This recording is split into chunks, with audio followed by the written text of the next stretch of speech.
ಸ್ನೇಹಿತರೆ, ಈ ವಿಡಿಯೋದಲ್ಲಿ ನಿಮಗೆ ಗುಜರಾತ್ ಭಾರತಕ್ಕೆ ಎಷ್ಟು ಮುಖ್ಯ ಎಂದು ತಿಳಿಯುತ್ತದೆ. ಗುಜರಾತ್ನ ಇತಿಹಾಸವು 2000 ವರ್ಷಗಳಿಗೂ ಹಳೆಯದು. ಇದು ಸಿಂಧೂ ಕಣಿವೆ ನಾಗರಿಕತೆಗೆ ಸಂಬಂಧಿಸಿದೆ.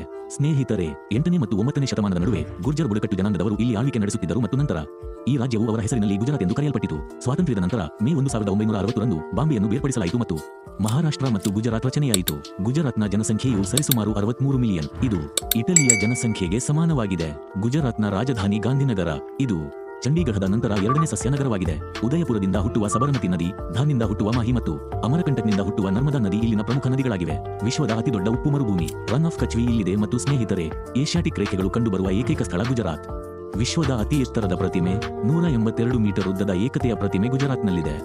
ಸ್ನೇಹಿತರೆ, ವಿಶ್ವದ ಅತಿದೊಡ್ಡ ತೈಲ ಸಂಸ್ಕರಣಾಗಾರವಾದ ಜಮುನಾನಗರ ಸಂಸ್ಕರಣಾಗಾರವೂ ಇಲ್ಲಿದೆ. ಮತ್ತು ಗುಜರಾತ್ ವಿಶ್ವದ 3ನೇ ಮತ್ತು ಭಾರತದ ಅತಿದೊಡ್ಡ ಡೆನಿಮ್ ಉತ್ಪಾದಕ. ಭಾರತದ ಪೆಟ್ರೋಕೆಮಿಕಲ್ ಉತ್ಪನ್ನಗಳಲ್ಲಿ 60% ಹೆಚ್ಚು ಇಲ್ಲಿಂದಲೇ ಬರುತ್ತವೆ ಮತ್ತು ಭಾರತದ 80% ವಜ್ರಗಳು ಗುಜರಾತ್ನಿಂದ ರಫ್ತು ಮಾಡಲ್ಪಡುತ್ತವೆ. 66% ಉಪ್ಪು, 25% ಆರೋಗ್ಯ, 27% ಹತ್ತಿ, 33% ಔಷಧಗಳು, 54% ಪೆಟ್ರೋಲ್ ಮತ್ತು ಡೀಸೆಲ್ ಮತ್ತು 50%ಕ್ಕಿಂತ ಹೆಚ್ಚು ಭಾರತೀಯ ಶತಕೋಟ್ಯಾಧಿಪತಿಗಳನ್ನು ಗುಜರಾತ್ ಮಾತ್ರ ಭಾರತಕ್ಕೆ ನೀಡಿದೆ. ಗುಜರಾತ್ನಲ್ಲಿ ಮಾತ್ರ 42 ಬಂದರುಗಳು ಮತ್ತು 20 ವಿಮಾನ ನಿಲ್ದಾಣಗಳಿವೆ. ಭಾರತದ ಅತಿದೊಡ್ಡ ಹಾಲಿನ ಡೈರಿ ಅಮೂಲ್ ಕೂಡ ಇಲ್ಲಿದೆ.